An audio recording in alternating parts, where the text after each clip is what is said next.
Que el Señor esté con ustedes. Y con su espíritu. Lectura del Santo Evangelio según San Lucas. Gloria a ti, Señor.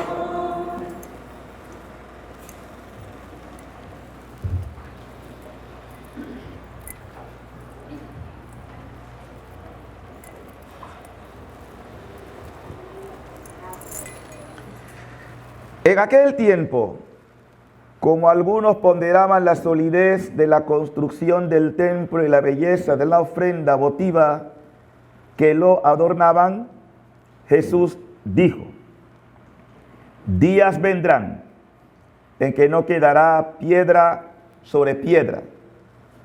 Todo esto que están admirando, todo será destruido.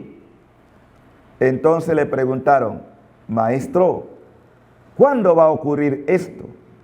¿Y cuál será la señal de que ya está a punto de suceder? Él le respondió: cuídense de que nadie los engañe, porque muchos vendrán usurpando mi nombre y dirán: yo soy el Mesías. El tiempo ha llegado, pero no le hagan caso. Cuando oigan hablar de guerra y revoluciones, que no los domine el pánico, porque eso tiene que acontecer, pero todavía no es el fin.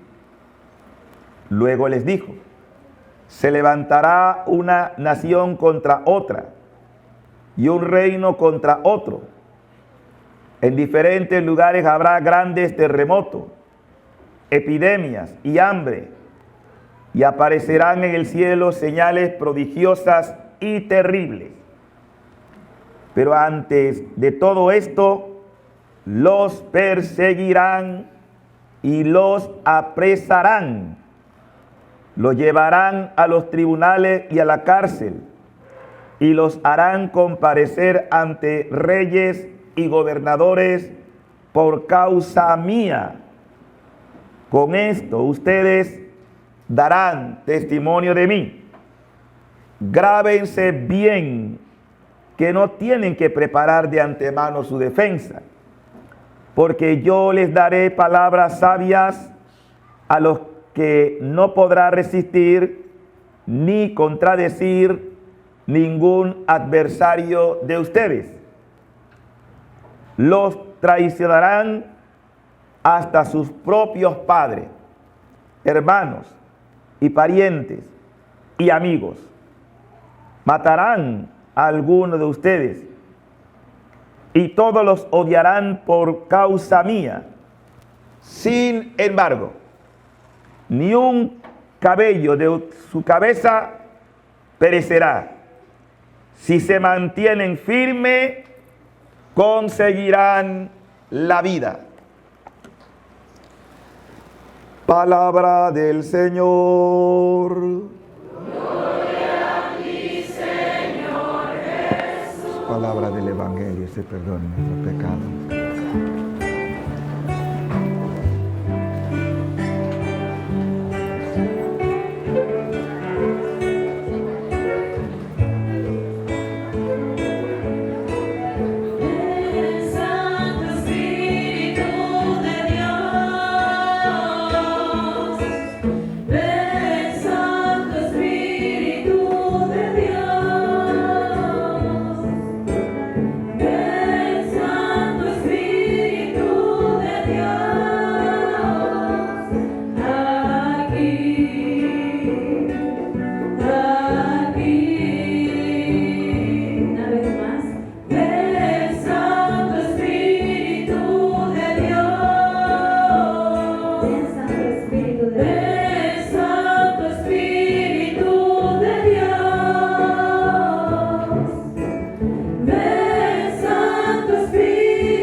Ven a aliviar, ven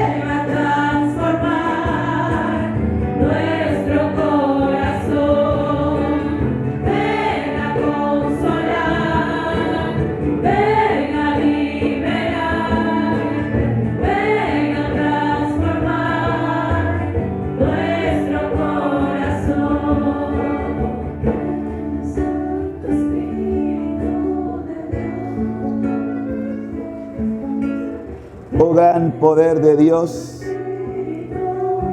Enciéndenos en tu fuego el amor. Oh Espíritu que viene de lo alto, llénanos de Dios.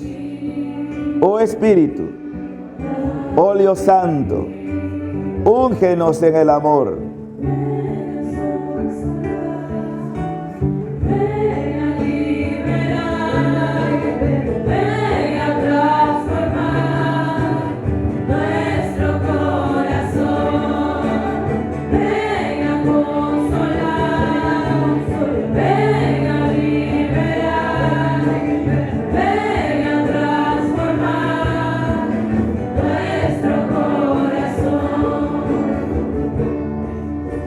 Sellamos con la preciosa sangre en el nombre del Padre, del Hijo y del Espíritu Santo. Paz y alegría a todos. Carísimos hermanos, estamos ya prácticamente en el último domingo del tiempo ordinario, ya que la próxima semana tendremos la fiesta de Cristo, Rey del Universo. Y dentro de 2 semanas entramos en el tiempo de Adviento. Pero ya los textos litúrgicos que estamos escuchando, las palabras de Dios, todas nos están preparando hacia ese gran tiempo de Adviento. De hecho, el cristiano católico debe vivir en un ambiente permanente de Adviento, porque nuestra profesión de fe nos recuerda que nosotros esperamos el retorno glorioso de Cristo. Sentado a la diestra del Padre, de nuevo vendrá a juzgar a los vivos y a los muertos. Pero no solamente el hecho del fin, sino que nosotros también vemos un orden en el mundo que está completamente desbalanceado, por lo cual no es un orden, sino un desorden.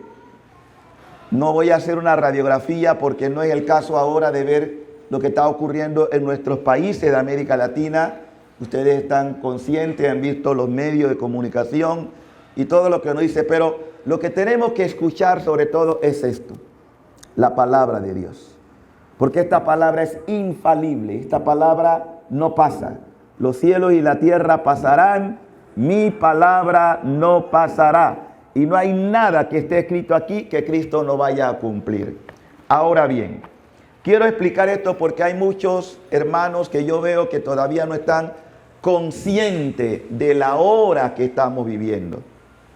Y viven desenfocados. Y esto es peligroso.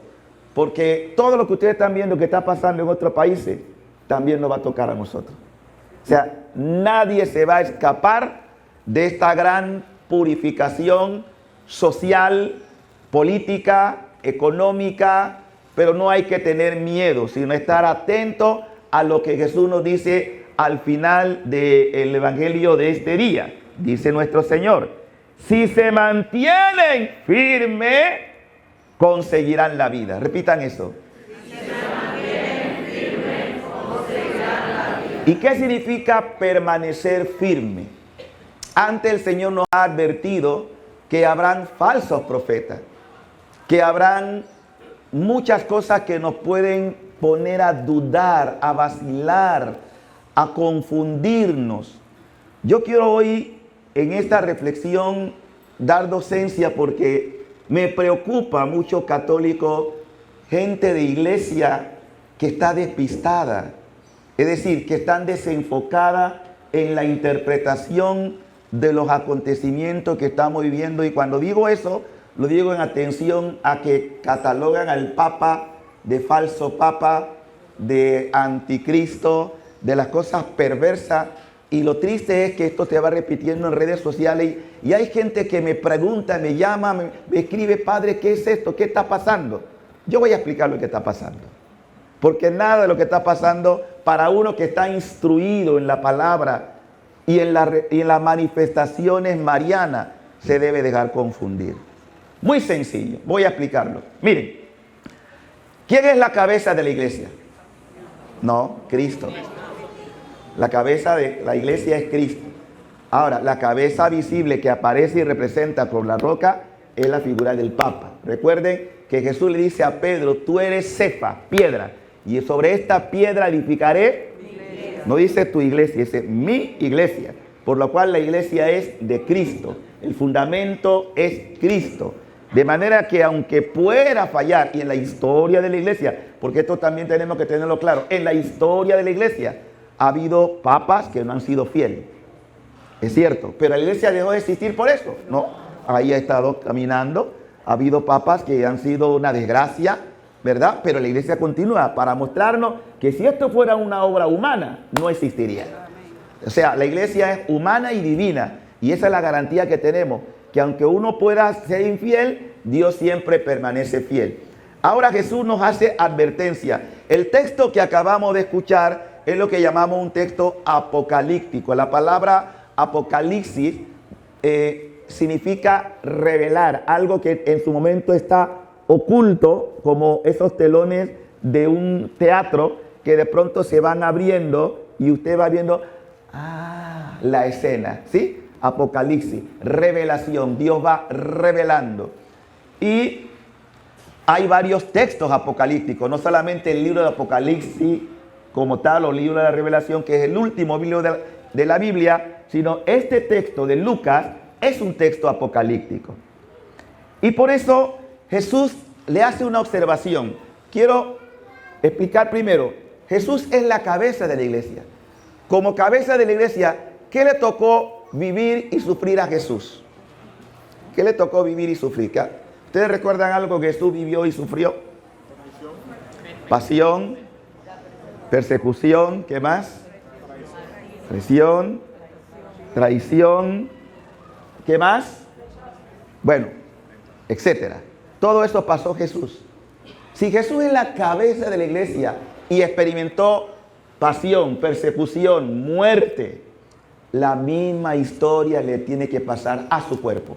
Es decir, nosotros. Nosotros tenemos que vivir lo mismo que vivió su cabeza. No puede haber una distorsión entre la cabeza y el cuerpo. Por eso, siendo cuerpo místico de Cristo, la iglesia, que se compone de tres aspectos. ¿Cuáles son los tres aspectos de la iglesia? Iglesia militante, iglesia purgante, iglesia triunfante. ¿Dónde está la iglesia militante aquí? Aquí mismo, somos nosotros. Somos parte de la iglesia. Este mes de noviembre también celebramos la iglesia purgante, los que ya murieron y necesitan de nuestra oración. Y está también la iglesia triunfante, que tenemos parientes que ya están en el cielo, y los santos. Es decir, esos que ya fueron fieles, conservaron su fe firmemente y ahora gozan de la visión de Cristo. Entonces, Jesús nos advierte dos cosas: que hay un fin de los fines, lo que llamamos el fin del mundo, y hay un fin de los tiempos. ¿Qué es eso? El fin de los fines, o el fin de toda la historia, solo Dios conoce el día y la hora, nadie más. Pero hay un fin de los tiempos. Ese fin de los tiempos, ¿de qué está asignado? Pues sépanlo. El fin de los tiempos lo inaugura el mismo Jesús. Cuando la Biblia dice que llegada la plenitud de los tiempos, eso está en el texto de Gálatas, capítulo 4, versículo 4, dice: llegada la plenitud de los tiempos, envió Dios a su Hijo, nacido de mujer. De manera que el que inaugura el fin de los tiempos es el mismo Cristo. Por eso Él es el alfa y la omega, el principio y el fin. Nada puede estar por encima de Cristo. Ahora bien, pongan cuidado porque esto es muy importante. Si Cristo es la plenitud del tiempo y es rey, ¿qué creen ustedes que tiene que pasar en el universo? ¿Qué debe pasar en el universo? Que todos reconozcan a quién. ¿Cómo qué? Como rey. La pregunta es, ¿Cristo es rey hoy del universo? Para nosotros sí, pero para otra gente no. La pregunta es, ¿no es de justicia que Cristo reine? Y que toda rodilla se doble y toda lengua confiese que Jesucristo es el Señor, ¿sí o no? Sí. ¿Hemos llegado a ese momento? No hemos llegado. Otra pregunta. Si no hemos llegado, ¿hay algo que pueda impedir que lleguemos a ese tiempo? ¿Sí o no? Y si yo le digo a ustedes que todas las condiciones que se están dando para que eso ocurra, que un día toda lengua confiese a Jesucristo como Rey, y que tengamos un tiempo distinto al que hemos conocido a lo largo de la historia, donde ya no, y lo dice el profeta Isaías, que las personas se preparen con armas para destruir, sino que también el niño pueda jugar en el campo, meter la mano en el agujero y que una serpiente no le muerda, y que el león pueda pastar con la vaca.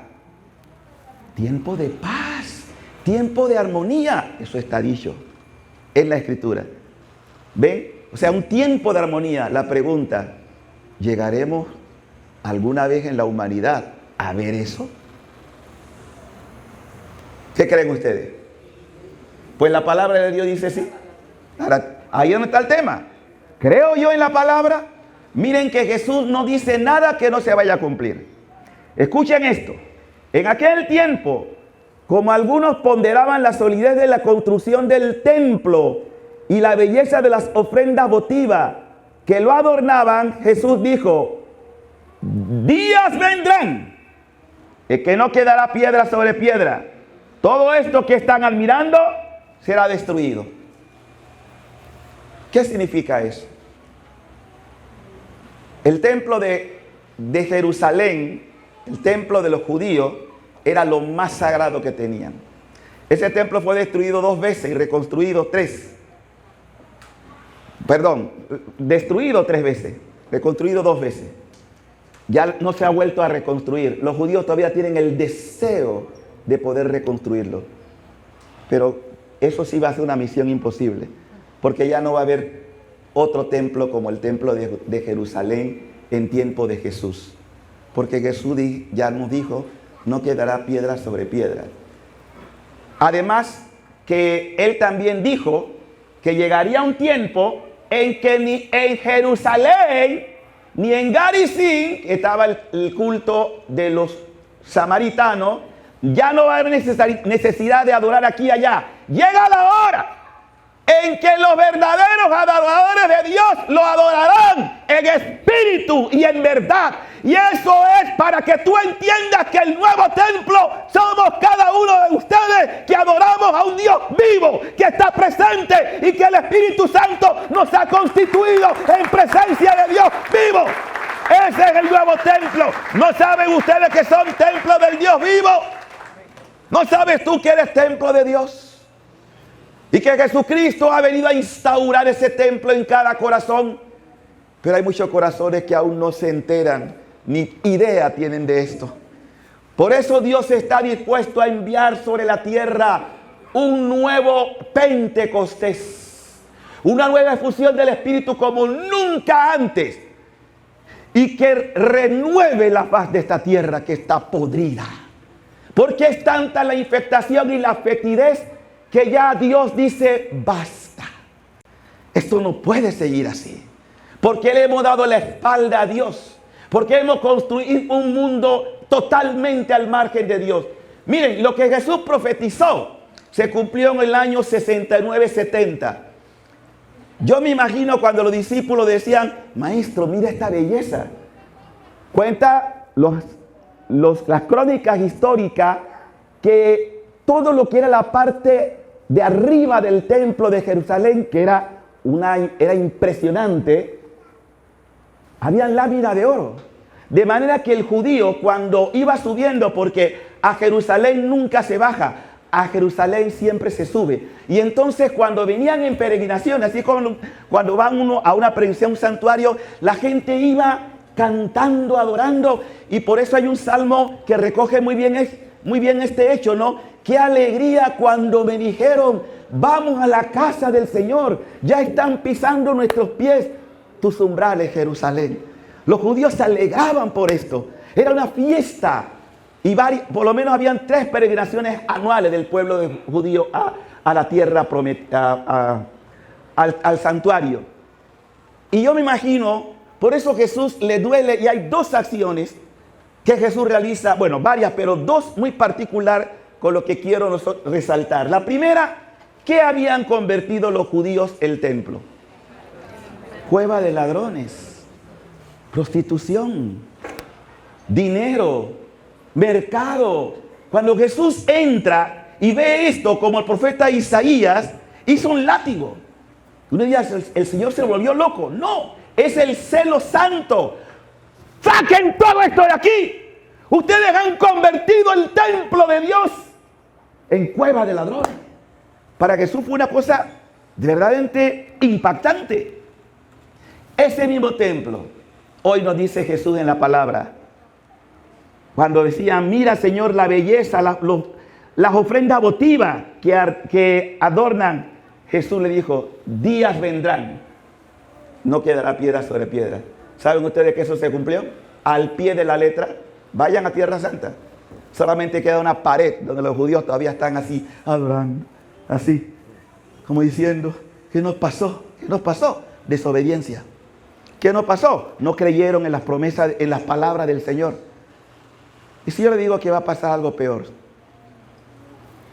Porque así como se prostituyó esa comunidad que había hecho alianza, pacto, el pueblo de Israel, y Dios no le ha quitado su favor, esto también tengo que decirlo. Dios mantiene su favor con el pueblo de Israel, porque al final también se van a convertir, porque fue el pueblo que Dios eligió.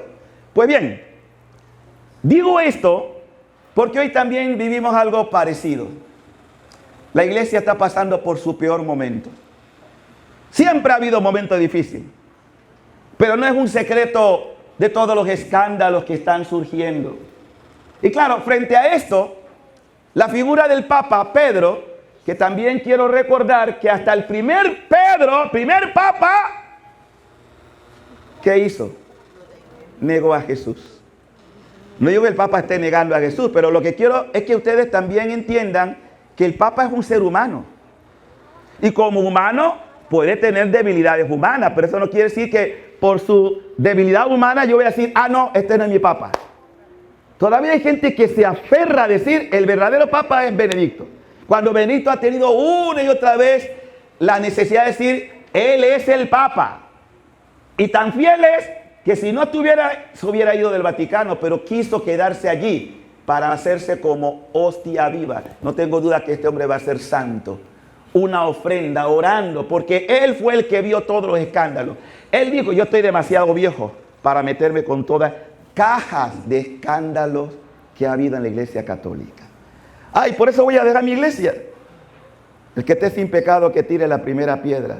Claro que duele. Duele porque uno esperaría de los pastores vida de santidad, vida de virtud. Eso esperamos. Pero cuando tú ves que también hay mafia, como el Papa lo dijo, miren, si ustedes leen los discursos del Papa, recién los primeros discursos a la curia romana, ustedes dicen, ¿esto lo está diciendo el Papa? De ver que hay una mafia interna en la curia que han hecho derroche de los dineros. Esto duele decirlo, pero yo no estoy inventando, están allí los hechos. Y el Papa Benedicto sintió que no tenía fuerza para esto. Necesitan un papa más joven. Y él un hombre valiente. Porque renunció. Mirando, ¿y en qué momento renunció Benedicto? Esto también es importante. Ya el Papa Benedicto veía la crisis más grande en la iglesia. Escúchenme. No es una crisis de problema solamente de moral, que es verdad, es crisis. La gran crisis de la iglesia, ¿saben cuál es? Hemos perdido la fe. Lo que algunos místicos llaman el racionalismo, el querer entender las cosas con nuestra cabeza y no con la fe. Eso se llama, lo contrario es la apostasía. Es decir, la apostasía. Ya Benedicto veía, hay curas, y oren por nosotros, que no creen en la perpetua virginidad de la Virgen. ¿Qué les parece? Que la Virgen, una monja en España lo ha dicho públicamente, que la Virgen después que Jesús nació vivió teniendo vida sexual activa con José, una monja de clausura. ¡Imagínense! negando la perpetua habilidad como dogma de fe. Esto está pasando en la iglesia. Sacerdotes que no creen en la presencia real de Jesús, lo celebran porque bueno, hay que celebrarlo. Yo quedé espantado de ver un hermano que me decían, ahora que estuvimos en Grecia, me decía, padre, pero mire, hay un cura que ya se salió de cura, pero como necesita, o sea, renunció y todo, pero celebra misa porque como hay escasez de sacerdotes, él celebra, pero no cree en la presencia real de lo que está haciendo. Bueno, me están pagando por esto. ¿Entienden a dónde hemos llegado? No vayan a perder la fe ahora, porque este es el tiempo en el que se mantiene fiel. Por eso esto hay que decir e enseñar, porque es el tiempo que el Señor advirtió que sería la gran tribulación, la gran confusión. Y veo tantos católicos confundidos. Quiero que sepan esto de una vez. Este Papa no solamente necesita nuestra oración, también nuestra lealtad. Pase lo que pase, no le quitemos nuestro respaldo. Yo creo, esto es ya una opinión muy personal, que este Papa va a terminar porque lo quieren eliminar. Ya en este momento hay en Alemania, Austria, miren lo que pasó hace pocos días, en Austria, un sacerdote católico en una misa bendiciendo una pareja de lesbianas, bendiciendo su relación. Estamos llegando. Esta ideología esto está pasando en la iglesia, por encima de la fidelidad al magisterio. O sea, que cada uno hace su propio magisterio. Ya los obispos de Alemania, que están en su sínodo, ya tienen fijo lo que van a, porque una mayoría que está totalmente aparte de lo que la iglesia está enseñando, decir, del magisterio petrino. Están contra el Papa. Hay todavía escenas recordadas, ustedes las pueden ver, cuando el Papa Benedicto fue a Alemania. A mí me duele cuando yo veo esa escena. Y estaba saludando a los obispos y hay obispos que le dieron la espalda. El Papa, hay escenas así, el Papa dando la mano. Obispo de su propia nación que no querían al Papa. Entonces, ustedes preguntarán, ¿y ahora quién podrá defendernos? Jesús. Esta iglesia es de Jesús y Él no va a permitir. Pero todo esto es para que ustedes ahora comprendan que el mundo ha entrado en una etapa que ya no hay marcha atrás. Y Dios está permitiendo todo esto. Y escúchame bien, prepárate porque lo que viene es grande. Nosotros no estamos apostando solo a la tribulación que va a crecer. Miren estos muchachos de Chile, estos muchachos de Nicaragua, lo que está ocurriendo, que impulsado, no necesariamente por él, yo estoy convencido que detrás de esto está el mismo Satanás. O sea, ¿qué culpa tiene la fe para que se metan con ellos, o sea, con nosotros, y estén quemando iglesias, todo lo religioso, todo lo sagrado, jóvenes, atendiendo a lo que la madre en Medjugorje ya nos había dicho, las 3 clases de ataque del demonio, y está clarito lo que dijo la Virgen, pero no escuchamos a la Virgen. La Virgen tiene siglos, no voy a decir años, siglos hablando, desde que vino al Pilar, desde que vino a Tepeyac en México, y todas las manifestaciones de la Virgen en la Salet, la Virgen en Akita, la Virgen hoy en Medjugorje, la Virgen en tantos lugares. La Virgen no viene a hacer show. Aquí estoy yo. Una mamá, cuando ve que la casa está peligrando, la mamá viene a decir, oigan niños, orden. En Fátima, con dolor, a mí me sorprende cuando la madre dice a Lucía, dejen ya de ofender a mi hijo. Está demasiado ofendido. ¿Quién ha hecho caso de esto? Yo siempre pongo la comparación. Hace 102 años fue la aparición de la Virgen en Fátima. Y yo pregunto, en 102 años, ¿su hijo está menos ofendido o más ofendido? O sea que hace 100 años la Virgen ya decía, mi hijo está demasiado ofendido. ¿Cómo estará en el 2019? ¿Cómo estará su hijo? Y ella dice, ya no puedo retener más el brazo, como ese brazo del cual Jesús le dice a Faustina, que antes de que venga como justo juez, es decir, poner orden, justicia, Dios quiere que nos acerquemos a su misericordia. Porque esa misericordia está abierta, basta que tú reconozcas tu culpa, tu pecado, y el Señor, abrázame, ten compasión de mí. Bueno, conclusión, porque podíamos quedarnos todos largamente aquí. Yo lo que quiero que ustedes observen lo siguiente. El Papa no es anticristo. El Papa es de Cristo. Un hombre enamorado de la Virgen. Un hombre que ha denunciado las obras de las tinieblas, como lo puedo decir con conocimiento. Ni en San Juan Pablo II yo he visto un Papa que haya hablado tan fuertemente de la existencia del demonio. Porque miren la ironía. Él, que es jesuita, el superior actual de los jesuitas, el superior, el general, no cree en el demonio y no cree en el infierno. Y este Papa ha hablado una y otra vez de la existencia del demonio y de lo que está haciendo Satanás. El Papa ha denunciado esto. Entonces, ¿cómo va a ser un demonio si él está denunciando al demonio?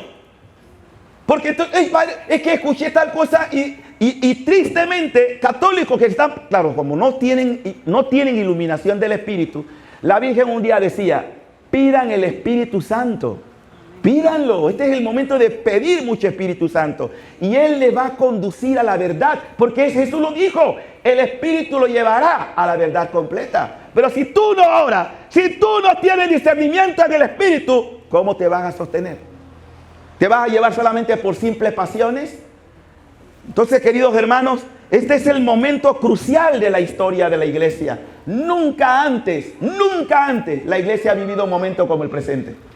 Y de lo que falta. Pero, noticia de última hora. Pase lo que pase, vamos a tener por lo menos 3 años de gran tribulación. Eso va a ser muy fuerte. Por lo menos. Si usted no está bien sostenido, miren, pregúntense, que en este momento no estuviera pasando lo que está pasando en Nicaragua. Ustedes vienen a misa y encuentran que está bloqueado con un cordón de soldados o de policías y dicen, no pueden bajar, no hay misa. ¿Usted se imagina cuando eso se generalice? Que no vamos a tener acceso a un culto público, sencillamente porque será tal la apostasía. Yo creo que a nosotros nos cuesta entender esto. Pero si usted ha conocido algo de la historia de España y de México, que no hace muchos años, en México los curas no podían andar así. Llegó un momento en que estaba prohibido el culto. Estoy hablando para que ustedes vean que hay evidencias en la historia. No podían. Y el que lo hacía, so pena de ser fusilado. Y ahí está el caso del padre Pro, entre otros. Porque se vestía de payaso, o se vestía de soldador, o de cualquier cosa. Iba, hoy la misa va a ser en la casa de fulano de tal, todo el mundo. Es como la primitiva iglesia. Y allí a la escondida celebraban la misa, porque no se podía hacer público. Esto es historia. Y no una historia tan vieja. Entonces yo les cuento esto para que ustedes vean que hay evidencia. Y España, ustedes se les olvidan que más de 6,000 sacerdotes y obispos fueron asesinados en España en la guerra civil, y pareciera que todo tiende como a una nueva revolución en España, que está en apostasía. Esa nación noble que nos trajo la fe, hoy necesita un nuevo aire de fe. Entonces es para, como dice el dicho, cuando ves la barba de tu vecino, pon la tuya en remojo. No diga, eso no va a pasar nunca aquí. Pregunte al hermano de Chile. Chile era hasta hace pocos meses quizás el país de América Latina más confiable, económicamente más estable. Miren cómo está Chile ahora. Y no ha terminado todavía. Esta mañana venía escuchando con dolor a una mujer diciendo, ¿cómo es posible? Yo no puedo creer que esto esté pasando en mi país. No puedo. Miren cómo está Venezuela. Esto no ha terminado, esto está empezando. Es que Dios lo está permitiendo. ¿Para qué? para que cuando todo parezca perdido, para cuando todos digan aquí no hay solución, entonces se manifestará el poder de Dios y toda rodilla se doblará. Eso va a llegar. Y tiene que cumplirse lo que la madre profetizó en Fátima: mi inmaculado corazón triunfará y al mundo se le concederá, dicho en Fátima, un tiempo de paz. Gloria al Señor, hermano. No podemos entonces descuidar lo que no ha dicho el Señor. Cuídense de que nadie los engañe, porque muchos vendrán usurpando mi nombre. Yo soy. Créanme a mí. No vayan. No hagan caso. Lo está diciendo el Señor, no el Padre Teófilo. Es palabra del Señor. No hagan caso. Cuando oigan hablar de guerra, revoluciones, tranquilo, eso tiene que pasar. Por eso diga, todo lo que está pasando, dígalo conmigo, todo lo que está pasando, tiene que pasar. Tiene que pasar. Dios lo está permitiendo. ¿Entiende eso? Dios lo está, no es que Dios está castigando, Dios lo está permitiendo para que se cumpla su palabra. ¿Sí? Ahora bien, ¿cómo está tu fe? Cada uno examine su fe. ¿Está preparado usted para dar razón de su fe aún con su propia vida? Lo que llamamos martirio. ¿Está usted preparado para decir, aunque todo vaya contra mí, yo creo en Cristo? Yo creo en mi Señor, yo creo en la iglesia, una santa, católica y apostólica. Y de esta iglesia nadie me saca. ¿Está preparado para eso? Hermano, o cuando le digan, usted, si renuncia a su fe, le perdonamos la vida. Si renuncia, usted dice, no creo en Cristo, le perdonamos la vida. Hasta allá vamos a llegar. No es para meter miedo, porque ya incluso Benedicto, San Juan Pablo II y al actual han dicho que la era de los mártires ahora, escuchen, no estoy diciéndolo yo estoy repitiendo, es mayor de la que hubo en los primeros siglos. ¿Quién habla de los mártires de Ucrania? ¡Millones! De los mártires de Albania, de los mártires de Irak, de los mártires de nuestros hermanos en Nigeria, donde venir así como estamos nosotros aquí, estás expuesto a que te hagan un rodeo y quemen la iglesia contigo adentro. Ya se ha dado. O sea que ser cristiano en algunos lugares ya es sentencia de muerte. En China, ¿quién habla de nuestros hermanos en la iglesia de China que están viviendo de manera encubierta? Porque no pueden públicamente, por todas las consecuencias que eso implica. No, aquí no hay problema. Aquí nos damos hasta el lujo de decir, no voy a misa, tengo pereza. Esa gente añora lo que ustedes están viviendo. Añoran tener estas bendiciones. No pueden. Sencillamente no pueden. Aquí nos damos ese lujo. Es más, tenemos hasta, yo cuando digo los fines de semana, fui a misa, no tuve tiempo. Mira, la iglesia ha sido hasta complaciente de inventar misa los sábados en la tarde, sobre pretexto para lo que no, para que, porque como hay mucha gente que trabaja y aún así, las iglesias vacías. Los templos vacíos. Son realidades. Conclusión, hermano. Grábense bien esto, dice nuestro Señor. Que no tienen que preparar de antemano su defensa, porque va a ocurrir. Porque yo les daré palabras sabias a las que no podrá resistir ni contradecir ningún adversario de ustedes. Conclusión del mensaje, pidamos a Dios fidelidad. Y para ser fiel se requieren dos cosas: oración constante y reparación o penitencia. Basta. Oración, penitencia. Oración, penitencia. Oración, penitencia. No más. Fidelidad a la iglesia. Que Dios nos dé la gracia de encontrarnos fiel hasta la muerte. Que así sea. Creo en un solo Dios,